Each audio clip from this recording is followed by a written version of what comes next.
Hello, today I wanted to touch upon how my application preparation process has been and what challenges I've faced so far.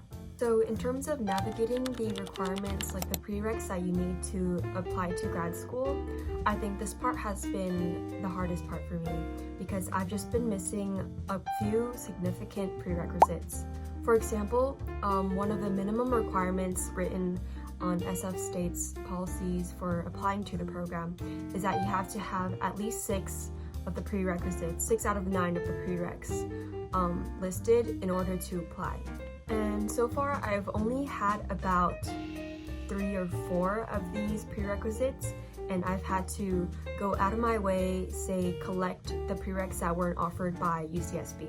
But so far, through San Diego State University's SLP Essentials program, this is a program where you get to kind of pick and choose some of the prereqs you still need in order to apply to grad schools. I've been able to complete at least 2 or 3 of the prereqs I still needed. So far, I've completed anatomy and physiology of the speech mechanism, as well as hearing sciences and an audiology class. So that has been pretty helpful. I've been able to complete those online.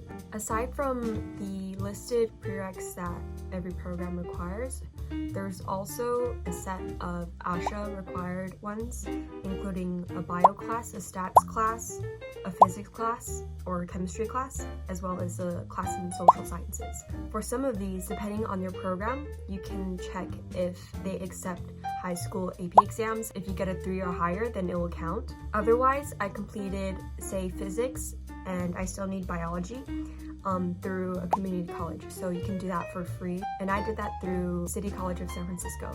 I think the biggest challenge for me in this process so far has been just figuring out which prereqs I still needed and which one I have already completed. I really had to do this research on my own, and it was kind of unclear because it varies program to program, and then you'll have to check.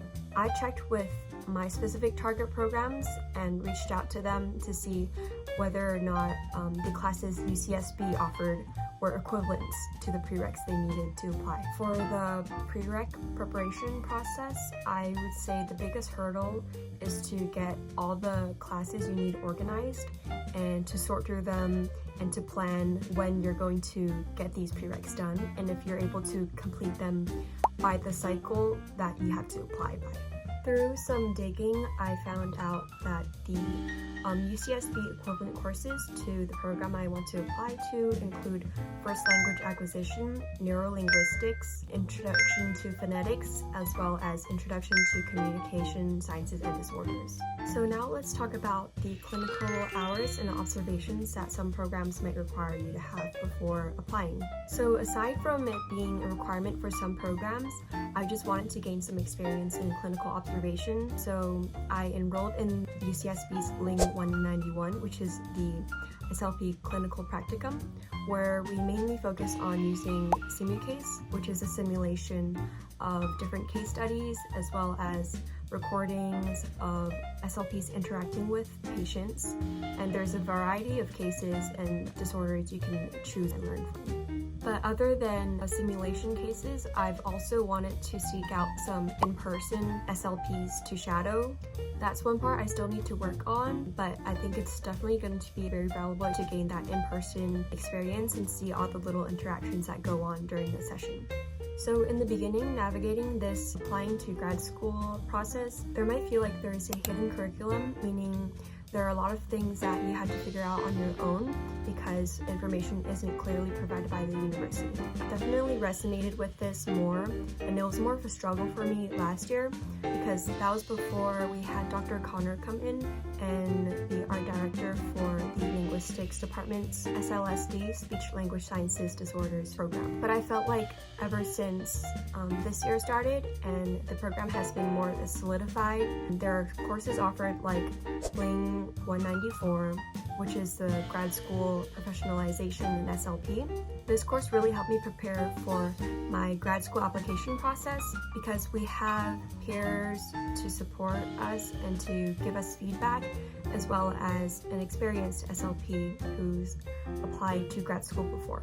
So before this program was more established, I really had to go out there by myself and look for what programs I was interested in, gathering all the prerequisite lists. I felt like I didn't have much direction or advice in terms of how I should craft my personal statement or how I should ask for letters of recommendations. But as I'm taking the class Ling 194, I'm getting a lot of information I need, and then also learning from my peers, gaining insight from them as well. So now I feel a lot more confident about the application process. In case you didn't know, UCSB's program isn't the traditional Communication Sciences and Disorders CSD route. Ours is a linguistics program, and it offers the emphasis on speech-language sciences and disorders.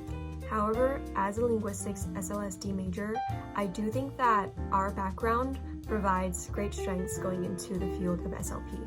A core part of our curriculum is sociolinguistics, and I think that's important to applying to SLP practice, especially when we're serving diverse communities, and learning about how language impacts identity and different social dynamics really helps us as clinicians to culturally responsive approaches. So now I want to talk about what I think could be added to our SLSD program to support future students entering it. First, right off the bat, I think our program should offer more of the prerequisite courses that we need to apply to the grad schools. Another thing that I think would be really nice to our program is if our department established partnerships with SLPs in different settings such as schools or hospitals, just so that students don't have to reach out to them ourselves and there's kind of a guaranteed access to these shadowing or observation hour opportunities. Other than that, I think a lot of students would generally benefit from having more networking opportunities, whether that is with alums who are now SLPs or current students in SLP grad schools. I think it would be super helpful to us if we can hear from other students who have already gone through the program on how their experiences have been and what advice they could offer for us throughout this journey.